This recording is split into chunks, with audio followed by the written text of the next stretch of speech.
A Ribeira de Odisseixe é a fronteira natural entre o Algarve e o Alentejo. Para atravessá-la dependemos mais uma vez das marés, mas desta vez a travessia foi muito mais tranquila. A partir de agora caminharemos por terras alentejanas.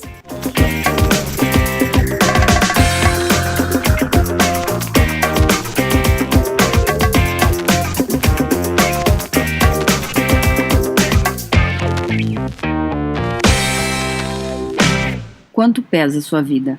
Mais de 40% dos insetos são besouros, pelo menos se considerarmos os catalogados, o que totaliza mais de 380 mil espécies e o maior grupo de criaturas da biodiversidade. Os insetos são tão antigos quanto os dinossauros. A grande incidência de besouros no mundo se dá pela versatilidade de seu estilo de vida, o que garante que suas variantes não sejam extintas.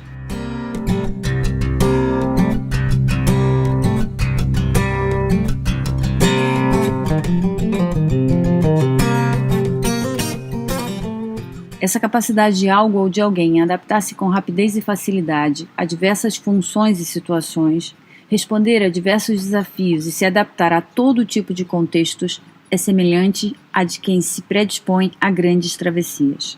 Maxime, et je suis français, et du coup, voilà, en France on adore beaucoup Eliane et Denis. Nos vamos por aí.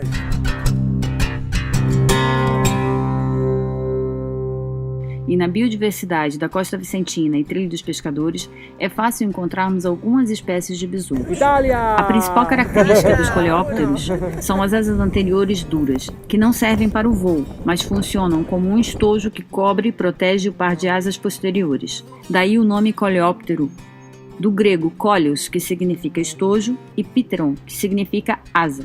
Um estojo que protege as asas, análogo à mochila, que protege o que nos permite voar, característicos de uma espécie de besouros existentes em trilhos e rotas, os besouros que caminham. Na verdade, todos carregamos uma grande mochila, seja nos recantos da natureza, na selva urbana da luta humana, nas moradias, onde estivermos, ela estará conosco.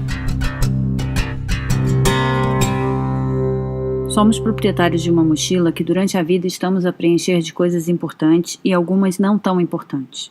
Nós a recarregamos dia a dia com nossos sonhos e fracassos e esquecemos de limpá-la de restos de rancores, de dores escondidas nos bolsos menos visíveis, de nossas confusões emaranhadas com dúvidas e medos nos bolsos mais fundos.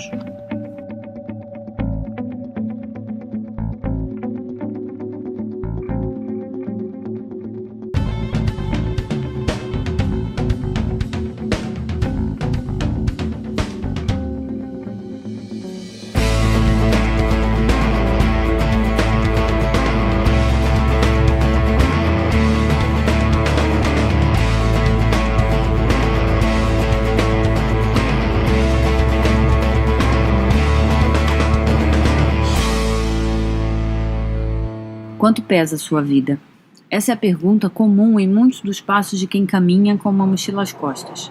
Saímos de casa com ela cheia de tudo que é importante ou julgamos ser para a grande travessia, como a vida, por exemplo. Agora imagine por um segundo a sua mochila. Pense em tudo que está dentro dela, todas as coisas que você tem em sua vida. Comece com as pequenas coisas, as que estão nas gavetas e prateleiras, como fotos, livros, CDs de músicas, por exemplo, as colecionáveis. Acrescente as coisas maiores, como roupas, aparelhos de mesa, luminárias, roupas de cama, sua TV. Arrume tudo e considere que a sua mochila deve ficar bonita. Não esqueça do sofá, da cama, da cozinha, seu carro, sua casa, seu escritório, a casa de praia, a casa de montanha. E não esqueça da comida e da água, por favor. Feche a mochila. Ponha as costas e ajuste as cintas. Acomode bem ao seu corpo e ombros. Sente-se confortável? Agora tente andar. Um pouco difícil, não é?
A espécie de besouro que faz grandes travessias por trilhos e rotas vive a cada passo em diálogo com seu corpo e mente.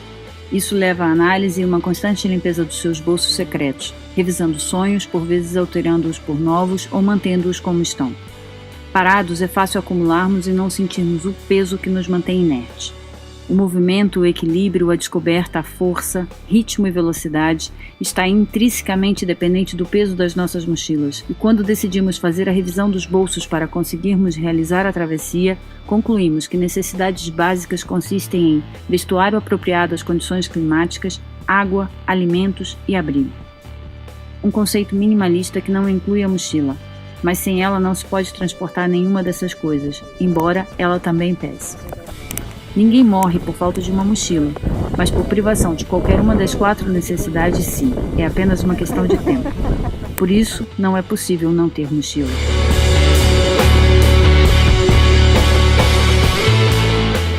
Após caminharmos sozinhos por mais de 300 quilômetros, tivemos nosso primeiro dia de encontro com besouros da espécie que caminha por trilhos.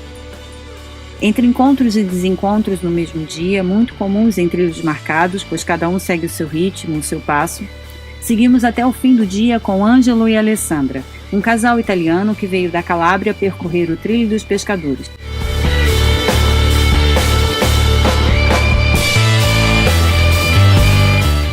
Um dos prazeres dos caminhantes é partilhar com aqueles que demonstram o mesmo apreço detalhes de regiões e caminhos percorridos. E eles nos apresentaram o Discovery Reventino, um projeto sem fins lucrativos voltados para a valorização, exploração e conhecimento participativo na área de Reventino, na Calábria. Sem dúvida, um convite irrecusável e logo que seja possível estaremos por lá. Sempre ao estilo Besouro Coleópteros voando com mochilas.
Foi muito engraçado conhecer-me e espero que vamos encontrar em Calábria. Sim. A tentativa de ensinarem o Diniz a falar italiano é que não foi tarefa fácil. Mais fácil seria convencê-los que Romeu era português e Julieta espanhola. Mas esse é um assunto que é melhor deixarmos para um outro momento. Tem que dizer o crepe o grazie. O crepe. No? Grazie. Depois portas isso tudo. Sim. Vá, obrigado amigos por tudo. Tchau. Obrigada. Bocca al lupo, amici miei. Muove da risi se non è bella la tarantella, la